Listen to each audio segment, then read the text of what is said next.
Sauver la planète est aujourd'hui un enjeu majeur dans tous les débats. Selon le dernier rapport du GIEC, la moitié de la population mondiale vit déjà dans un contexte de forte vulnérabilité au changement climatique. Face à ça, de nombreux acteurs semblent passifs. Les politiques sont superficielles, beaucoup d'entreprises sont encore liées aux énergies fossiles, et les investisseurs, eux, ne cherchent que la rentabilité. Vous êtes vraiment sûr ?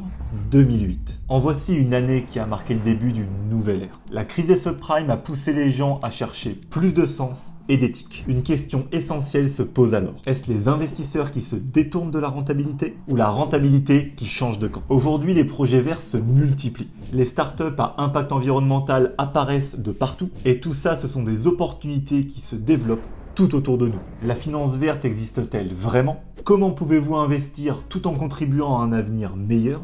Les investisseurs peuvent-ils sauver la planète ? Pour revenir un peu en arrière, l'or noir est à l'origine de notre histoire moderne. Cette ressource, le pétrole, découvert en 1859, a façonné notre économie et a propulsé l'humanité vers des sommets de progrès. Il a été le moteur de la révolution industrielle et des inventions qui ont construit le monde d'aujourd'hui. Du chemin de fer à Uber, des transports plus rapides, des engins plus puissants, mais surtout l'arrivée du plastique dans notre quotidien. Seul problème, cette ascension fulgurante a fragilisé notre économie. Aujourd'hui, le pétrole est devenu une ressource indispensable à notre développement. Dites-vous qu'il est tellement ancré dans notre vie que nous passer de pétrole est devenu presque impossible.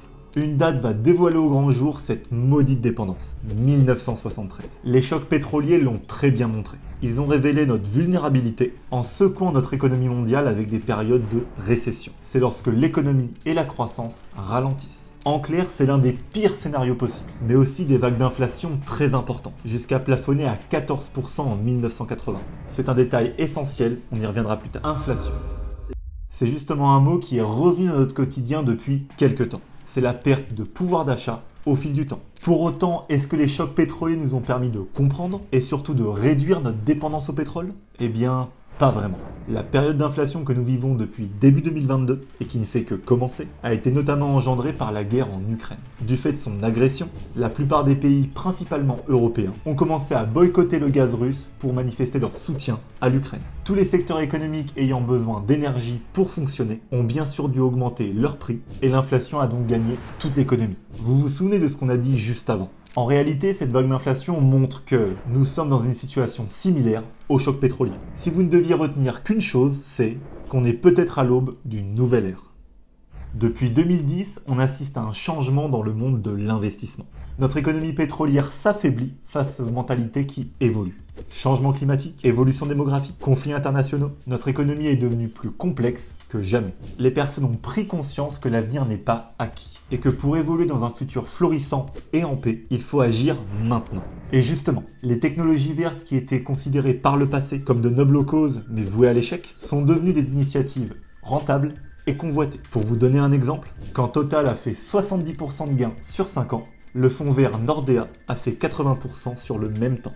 Dans ce cas, pourquoi cette transition a-t-elle pris autant de temps ? Pourquoi, face à une urgence climatique, les cercles financiers semblent-ils totalement indifférents ? La réponse est simple, mais elle comporte plusieurs aspects. Les entreprises durables étant jeunes, on a peu de visuels sur leur réussite future. Et c'est ce qui a longtemps posé problème. Les investisseurs doivent assurer un rendement plus important que l'inflation pour être rentables. Sauf qu'ils détestent l'incertitude. Elle est synonyme de perte potentielle. Il faut vraiment comprendre que durant des années, les investissements dans les énergies fossiles ont proposé des rendements solides et stables, laissant sur le carreau les alternatives vertes. Pire encore, la complexité des technologies vertes demandait beaucoup d'investissements. Et surtout, sans garantie de succès. Pourtant, face à l'urgence climatique, la pression sociale grandissante et de nouvelles lois, un changement de paradigme s'est mis en place. Les investisseurs sont poussés vers une conscience écologique en éveil et des incitations politiques, comme la loi sur les rénovations énergétiques des bâtiments, les aides au secteur ferroviaire ou encore la taxe sur les émissions de CO2.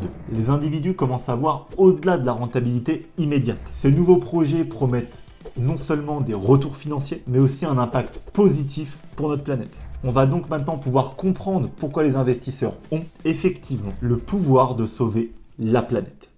La rentabilité étant la base de tout investisseur, l'inflation est son pire ennemi. Et à l'image d'une catastrophe cyclique, elle fait son grand retour depuis février 2022. Les investisseurs la craignent, comme ce fut le cas durant les chocs pétroliers des années 70. Mais un détail doit retenir toute notre attention. Notre économie n'est plus aussi fragile qu'à l'époque.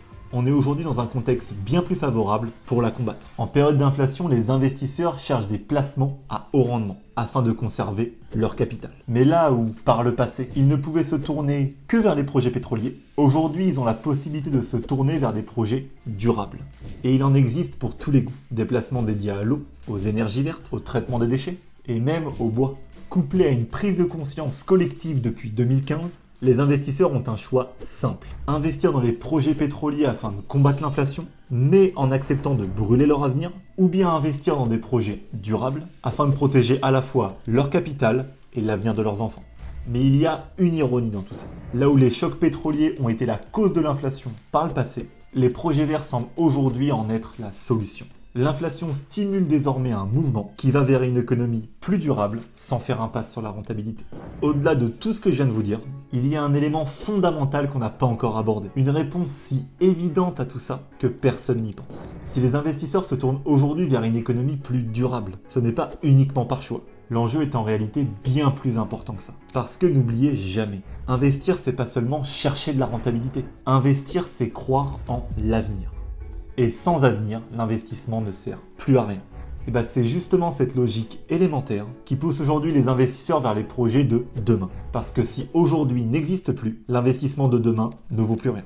D'ailleurs, une vision positive de l'avenir commence à émerger. On est à la croisée des chemins entre deux économies. De plus en plus de projets verts voient le jour, que ce soit pour le traitement des eaux, le recyclage des plastiques, des bâtiments plus propres. J'ai régulièrement des demandes clients pour des projets de ce type et c'est tout à fait possible. Il faut savoir qu'ils offrent des rentabilités de plus en plus intéressantes, entre 5 et 8% par an. Ils restent pour l'instant moins rentables que les projets pétroliers, qui sont inscrits dans l'économie depuis des décennies, c'est vrai, mais cette tendance est en voie de s'inverser. Plus il deviendra coûteux d'extraire du pétrole, plus les investisseurs se tourneront vers des projets durables. La question qui se pose alors est, vaut-il mieux attendre encore ou investir dès maintenant dans les projets verts? On peut se poser la question d'une autre manière. Vaut-il mieux investir dans Apple aujourd'hui ou lorsque le premier iPhone est sorti?